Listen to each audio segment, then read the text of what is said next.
want to say thank you so much for coming this long way on such a frigid day to, have a conversation about, I don't know, I almost want to call it leveling up, um, with yourself. It's funny because just this morning,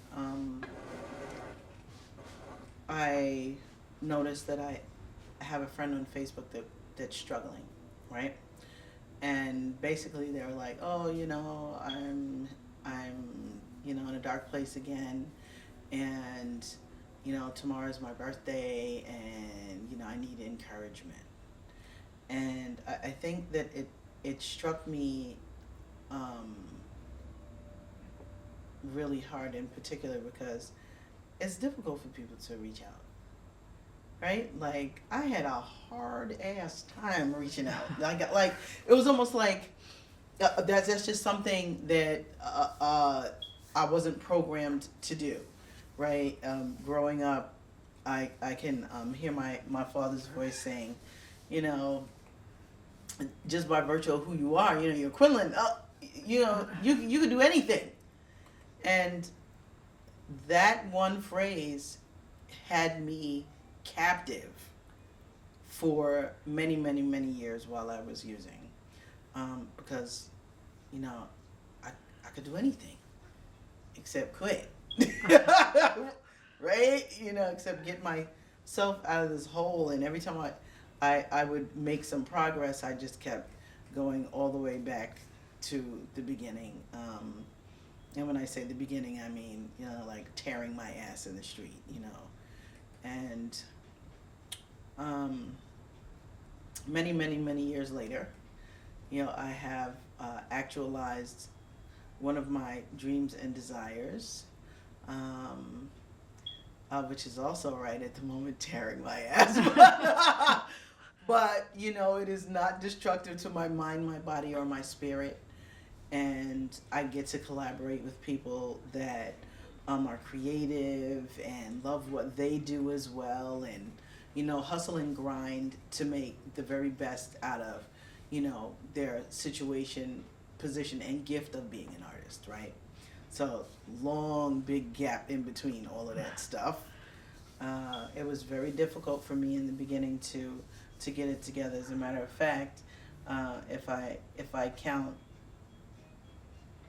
the detoxes and the rehabs, I want to say that was some good 5 or 6 times. You have to take time to be with people. True. And you can only do that if you have made time to be, I guess, with yourself, and a purpose, to be intentional about being present. There have been so many times in the process of me getting clean and getting my life back on track where I almost, lost my life through the relapses, and even beyond that, multiple cancer survivor, and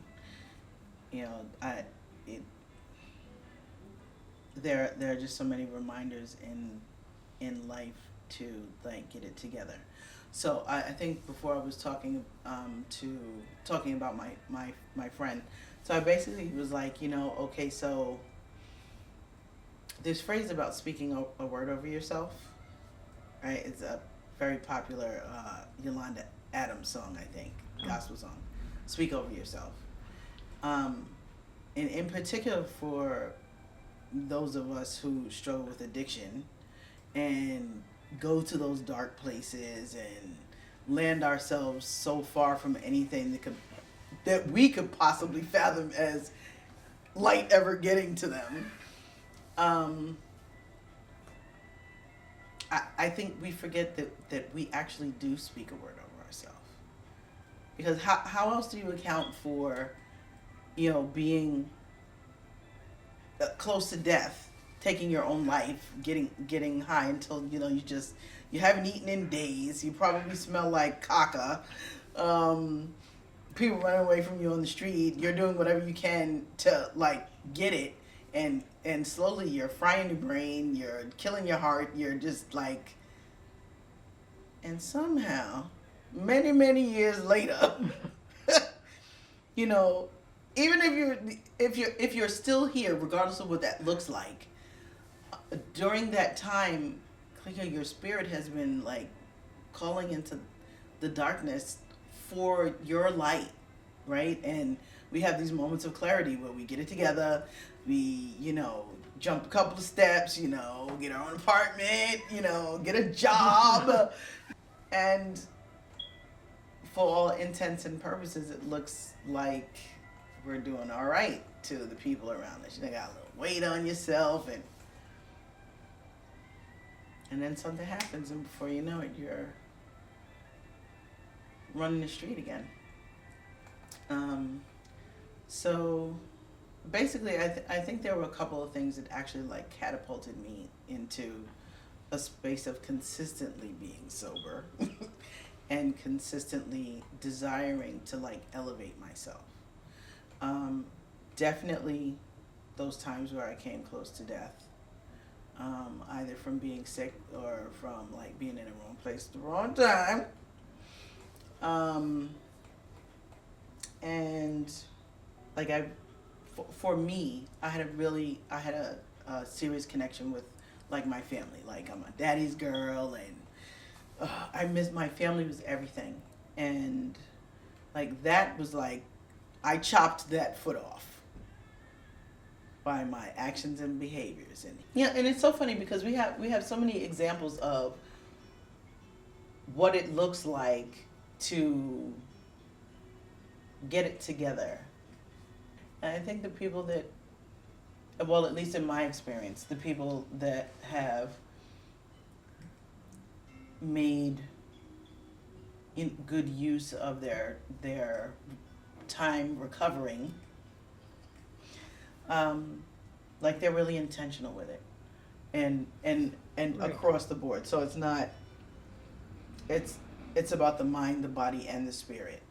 We so many of us look to recover these things. Oh, the line. So, of the things that my dad gave me, that one that I ran through my brain and that I chose to hold on to and keep myself out in the damn street. I think the other in my recovery snapped me into being able to achieve wellness with myself was, I was like chasing my relationship with him. And, my mother never really left me. She would make herself available as needed, where my father completely like put me somewhere else in his brain, wouldn't deal with me, whatever. Some of my siblings did the same. And as I accrued years, I slowly got them back bits and pieces. And my father was like the last remaining artifact dangling out in the universe. And I will never forget it. I was driving home. I don't know where I was coming from, but I was on 280, getting ready to get off in Newark, coming across that little bridge. And he was like, "Well, what is it that you want, Janine?" And I'm like, I want us to be okay. I miss you. And he's like, "Yeah, well, you can't get that shit back. Okay, there's no." I was like, "I want us to start over." And that's what I said. I want us to start over. And he was like, "There is no starting over. That shit is gone. It's gone. The best we could do is to start from a new point. What was no longer exists. It is gone. And the sooner you get a grip on that, the sooner you'll be able to move forward." And I wanted to throw the phone out the window. I'm trying, like, you are not my phone, that. But it was like the light bulb. After I got over myself and, crying and being all upset that he said that shit to me and like, oh my God, him and lost. But you have to be intentional about getting your life together, which means interacting with new people and trying things that you never tried before, going to therapy, and doing it until you get a freaking result. So, you're probably not getting any results because your ass is resistant.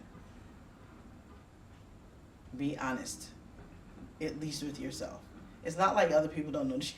I'm being honest. In particular, if you're surrounding yourself with people that are doing the same thing. Like getting their lives together, trying new things out, taking good care of their minds, taking care of their bodies, taking care of their spirits, and everything that comes with it. And some of it you can't do it all at the same time. You might have to say, I'm going to spend the next year getting my spiritual life back together. I'm going to spend the next year, challenging myself to be with people that I don't know and go to meetings, and then after the meeting, I'm going to go out with some new people and see if I can start some relationships that are healthy.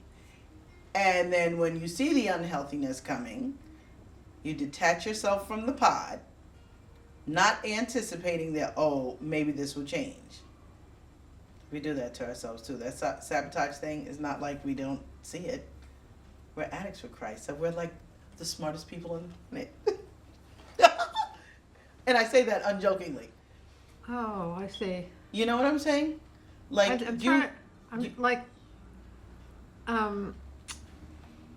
they showed a picture, Russell Brand, a picture of interview that somebody had done with Philip Hoffman, Seymour Hoffman, and he had been supposedly clean for years at that point, and yet Russell Brand points out the only time his face he has kids now, his career was doing quite well, and the only time his face lights up is when he's talking about using in the past. See? So that's what you're saying. It's like as soon as you see the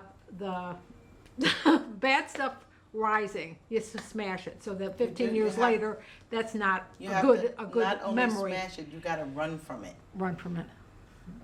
Like, but that's my friend. Well, if they love you, they'll understand. Right. They'll understand why you can't do that. Right? Because when the two of you get together, stuff happens. There's this guy that started coming into the center maybe a couple of years before I stopped working there, and I would see him all the time. And after I stopped working there and opened the store, I would see him more and more. It's like there was no place I could drive around this city and not see him standing on the corner. Somebody that I used to get high with. Oh. And I would see him, and he would go, and he was embarrassed. And I tried this engagement thing over and over and over and over again until I just couldn't anymore. Like, I had to resign it. I was fearful of, what kind of jeopardy am I going to put myself in if I try to, myself to sit down with him and have a conversation about, doing something for himself. So I still see him from time to time. And to make a long story short, I realized that, that was something that I had to delegate. Right. Right? And at the same time, sometimes these ironies exist. Like a number of people that like go through treatment become counselors. Right. Right? And for me, I think it was definitely a facility of constantly seeing that mirrored for me and being reminded that that's someplace I never want to go again. I know for some people it can be a trigger. Oh, okay. You know what I'm saying? I mean, you see people coming in and they're doing whatever, and you're clear. Like, remember we used to take people's stuff, pull it out the dry knife, find a broken pipe in the dryer, or, your little bags dropped on the floor and everything. It was like, oh my God. And I don't, that is a scenario that could be very dangerous for somebody that has that type of history. Right. Yeah. So, having said that, then, like the continuing effort and the continuing intention to fortify myself in every way that I possibly could, I guess is the only reason why I'm sitting here, like, not smoking cocaine, like, for real, because I thought that I would die doing that, and the darkness was just too dark for me. I'm like that's, I cannot live in the dark. Definitely my desire to be back in loving relationship with my family was one of the biggest drives for me. And after being able to regroup, recenter, and begin new relationships, because I spent a span of almost 20 years getting high, right? And my sisters grew up in that time and started their own lives. One of them had children. My brother went off, started a bit, all these things, and I just woke up one day and was like, this crap has got to stop. I had probably spent all of my money and smoked until, like, there was no way possible I could close my eyes. I had a bad trip. They had to come and get me. And from there, I went into treatment. And I never looked back. Not in a way that suggested that I would be dumb enough to do that. And I say dumb enough for me. After many, many years of, I was away for like 18 months. Oh. Came back, got a job through the program. Then I started working. I relapsed. Went away again, and when I came home that time, I started working at the center, and it's just been an ongoing building relationship after relationship, craft after craft, relationship, building experience. Towards, when was it? In 2012. So in maybe 2010, 2011, I was just like really soaring. I was happy, was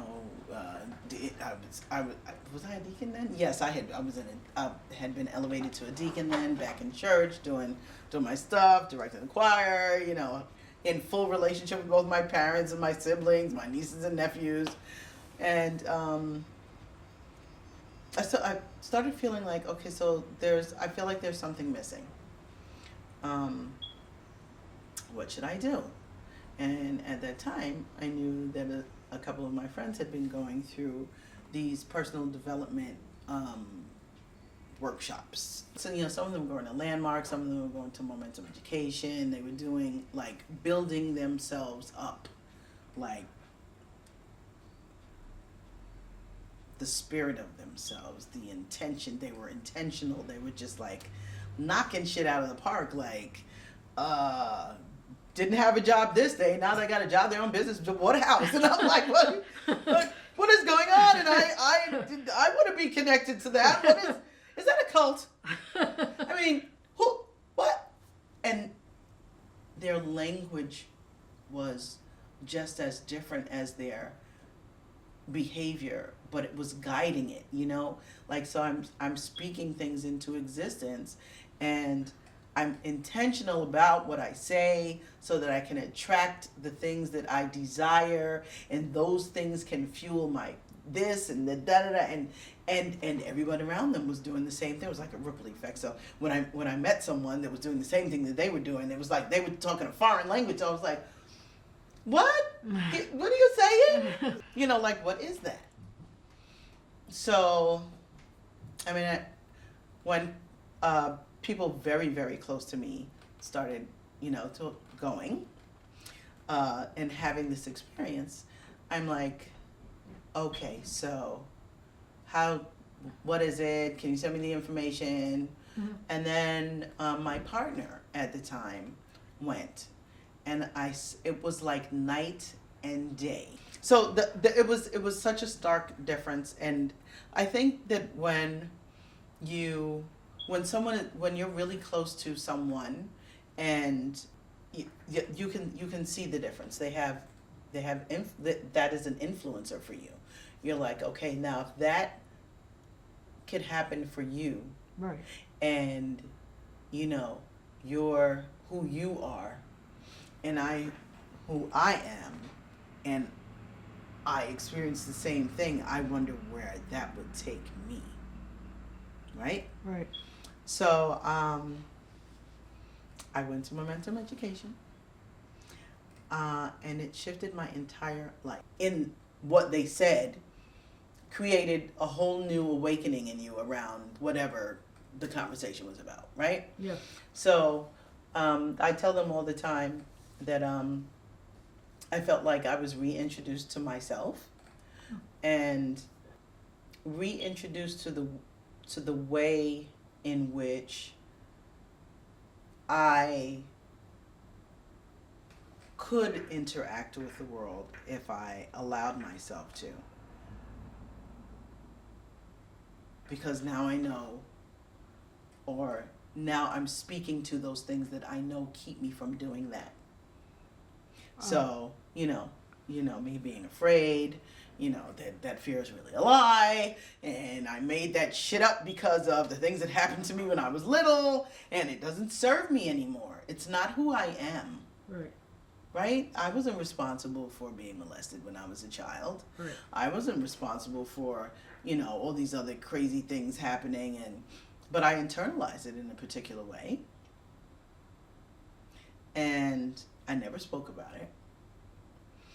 And it ate me alive. And my first mechanism to deal with all of those things was smoking weed. Mm. But I was 11, 12. School. Yeah. Smoke a doobie. Then, go, have a drink. Yeah. Everybody masking. And some people can just take a mask off and continue on with their lives. And some of us are dependent on holding onto those masks, in a destructive way. And, yeah. So Momentum Education just flipped my life around. And two of my partners of the five of us that opened the store completely finished the program. One of them almost finished the program, and people attached to them were graduates of the program as well. So it was all this energy. In the leadership portion of it, they do ask you to,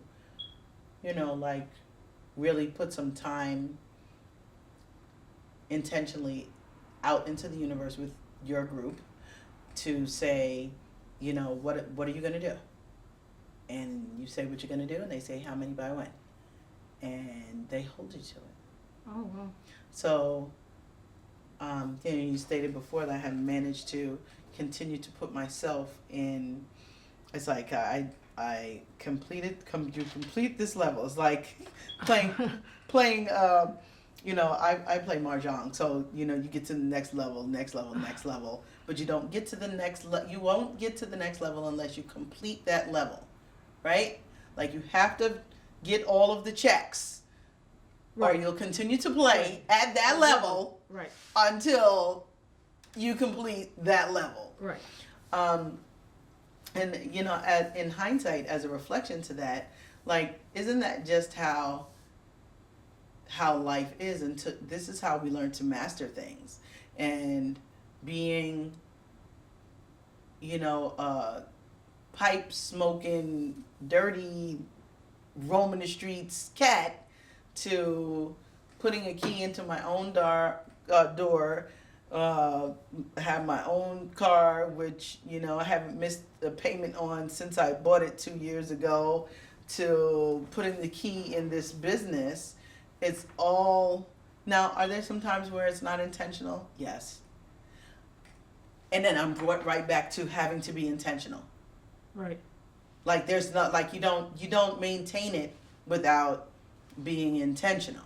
Right. Whatever it is life gonna be fucked up, skewed, and all that shit? All the hell, yes, because Right. that's just the way life is. Right. But you learn to deal with it differently. And I know that, if I pick up a pipe, I won't have this. Right. I won't have that car. Right. I'm getting married in August. I won't have her. I won't have my family. I won't have me. And through all of this, I think the greatest knowing achievement, it's not these things, it's me. Like I can get up in the morning and look at myself and say, oh shit, look in my pocket, I got some money in my pocket. And I'm not itching to run out and use it, or my phone is always blowing up. I have all these young people that see my light, Right. and I get to share my light with. I won't be able to do that. I feel like, they fuel me. They're like food. Yeah. What we do together, what we achieve together, watching them, create new experiences for themselves and be successful is like, this is why I got my ass together. Right. Oh shit. Your responsibility really ends up being like, you benefit from my overflow. The only way that I can get to overflow is by taking care of myself. Right. You get the blessing because I'm overflowing, right? Because I can't give you what I don't have. Right. I give you lack, then you're going to spin in lack. As we learn when we're conscious enough, or, you go into church and you get them blips of, Right. or, you're a Buddhist, or you in spaces that aren't as religious and are more spiritual, you come to the understanding that you came abundant. Right. You have everything that you need. Right. There is no lack. Right. And if you take bits and pieces of the Black church experience, sometimes you might have to step back from it. So you can look at all the bits, all the pieces, and actually see the light shining up off of the board, and the things that, really are not indicative of a loving God sort of recede to the back.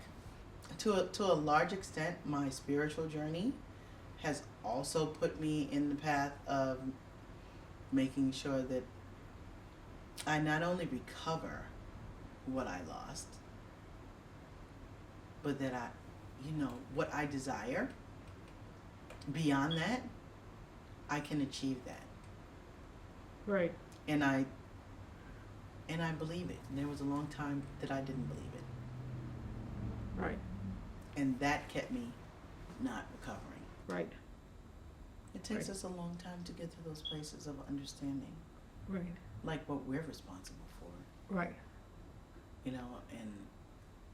and accepting that we're worthy.